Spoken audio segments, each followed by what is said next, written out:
Paula Deen, good morning. It's nice to see you. Good morning, dear. It's nice to be here. You were going to be here Friday. You basically said you were exhausted. You told me you were distraught. How are you doing today?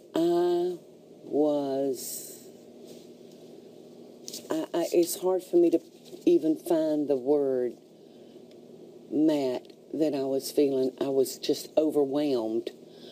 I was in a state of shock. Still? Somewhat, yes, because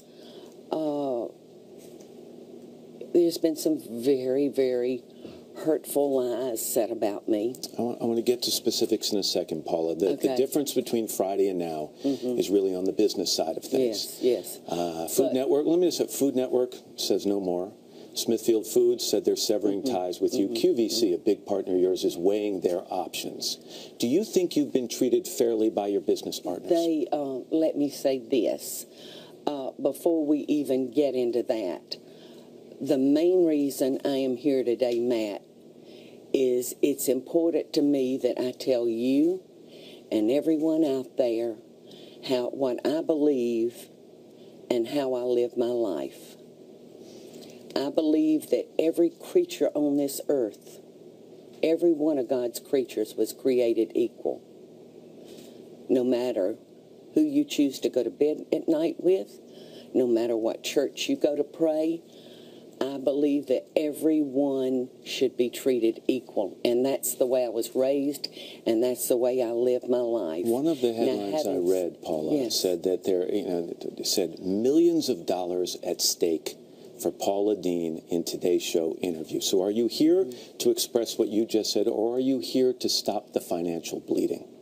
I am here today because I want people to know who I am, and people that have worked beside me, have walked beside me, know what kind of person I am. And I'm so distressed that people I've never heard of are all of a sudden experts on who I am. And you know what distresses me the very most, Matt? Their words are being given weight. Well, they're having an impact, Paula. And let's stay on the business side for a second. Do you think you've been treated fairly by the companies that have now distanced themselves from you? You are a cook, but you're also a businesswoman. You're the head of a brand. You understand the bottom line. You understand image. Yes. Given the same circumstances, would you have fired you? Would I have fired me? Knowing me? No. I'm very lucky in this aspect, Matt. I'm so fortunate that so many of my partners that know who I am have decided to stand by me. QVC has not dropped me. They say they're weighing their options. Well, there's only two that has dropped me. And I am so very thankful for the partners that I have that believe in me. Right now, as we sit here, it seems to me an informal jury of your peers and your fans and your critics and your business associates are weighing the question, is Paula Deen a racist? So I'll ask it to you bluntly. Are you a racist? No. No, I'm not. By birth, by choice, by osmosis, you don't feel you have racist tendencies? No. As a child, I was raised in a home that my father tolerated bad grades. He would tolerate maybe me breaking a curfew. But he told me, he said, girl, if I ever find out that you have behaved in a way where you think you're better than others or have been unkind, your butt is going to be mine. All right, but you raised your right hand. Yes, I did. And you swore under oath that you have used a word that is the most offensive word you can use to describe an African American. And you've talked about this wedding you wanted to plan, that plantation-style wedding, whether you use the N-word or not. So how does someone use the N-word, whether in anger or in a joke or in private, the most offensive word to African Americans, and not be considered a racist? Yes. The day I used that word, it was a world ago.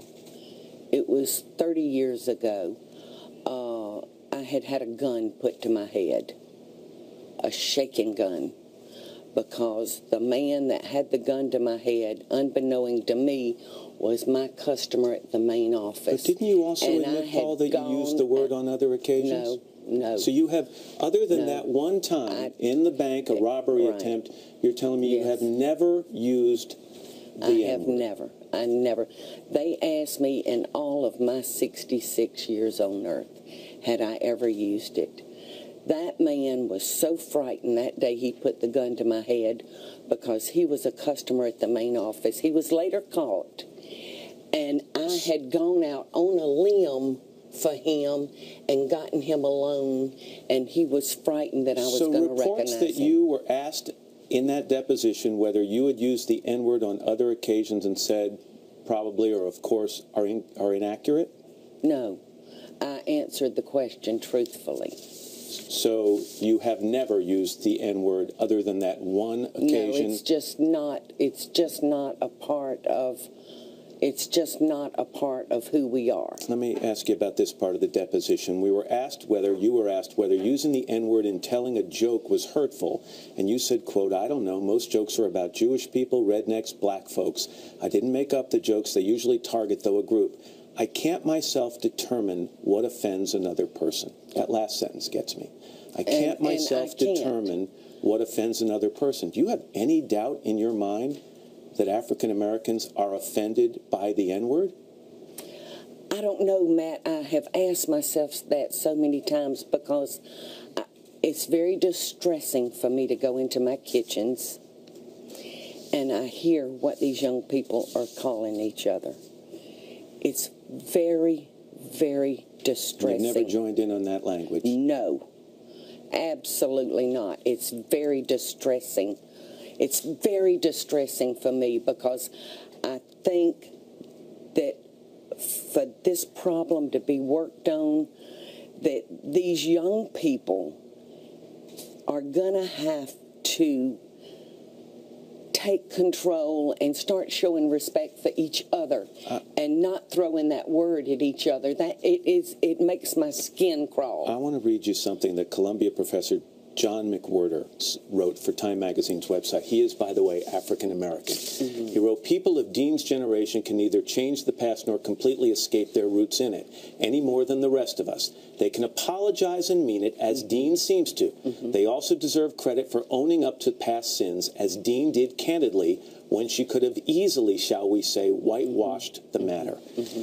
Do you ever wish, Paula, that when you raised your right hand and swore to tell the truth in that deposition, that you'd fudged the truth? You wouldn't have been the first person who ever lied under oath. Given the fallout that you've seen over the last week, do you ever wish you'd fudged the truth?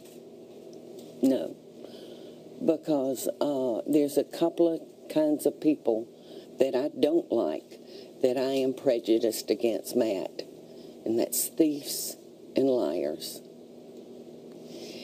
And I'll tell you a conversation that I had with my 7-year-old grandson the other day. He had spent the night with me and I allowed him to stay up later than his bedtime. And I said, "Jack, honey, you got Guinea in trouble with Mommy and Daddy when you told them that I had let you stay up late." And he was playing with my iPad and he put that iPad down and he looked up at me and he said, "Guinea, I don't tell lies." That's how I raised my children. That's how I was raised. And that's how my grandchildren are being raised. And I know, as well as I'm sitting here with you, I know how I treat people. I know my love for people. And I'm not going to sit here and tell everything that I have done for people of color. I'm not going to do it. Somebody else can tell that. There are a lot of people who've shown up at your restaurant in Savannah to support you. The lines have grown. They've gone to Twitter. They've shown their support for you there. Some have called for a boycott of the Food Network for the way they have dealt with you. I don't want that. Is your salvation in that core group of fans? Can you rely on your base and focus, to use a political term, on that base and survive this? I think that we can never underestimate the power of those voices, because these people who have met me and know me and love me, they're as angry as the people are that are reading these stories that are lies. These people reading the stories that don't know me, they don't know they're not lies. They have no idea. So they are angry. And on that same coin, the people that know me, they're just as angry. And I have apologized. I would never, and I can truthfully say in my life, I have never with any intention hurt anybody on purpose, and I never would. And there's not another side of this personality that we see on TV, this warm, sugary, sweet, even sassy girl of the South. There isn't a side of you that is intolerant and perhaps views others as not equal? No. You know, no. What you see is what you get. I'm not an actress. I'm heartbroken. I'm thankful for my partners. Heartbroken? Why? Heartbroken for yourself or your family? I've had to hold friends in my arms while they've sobbed because they know what's being said about me. It's not true. And I'm having to comfort them and tell them it's going to be all right. If God got us to it, He'll get us through it. I've had wonderful support from Reverend Jackson. I've had wonderful support. And I tell you what, if there's anyone out there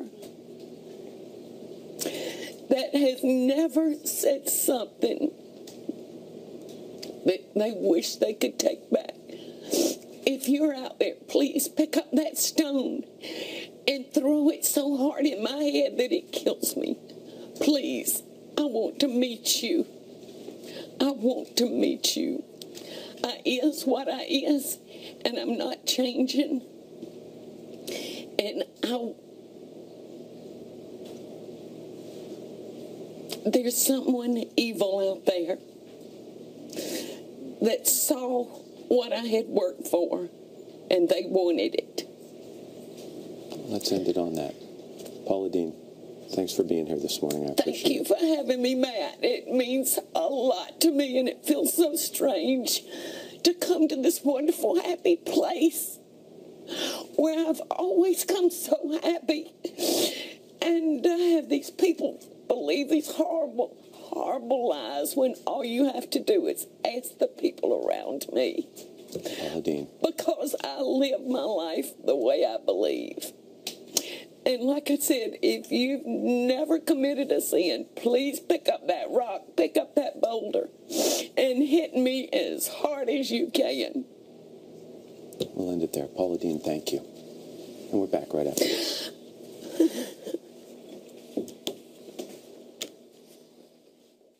There are people rejoicing. We should be seen.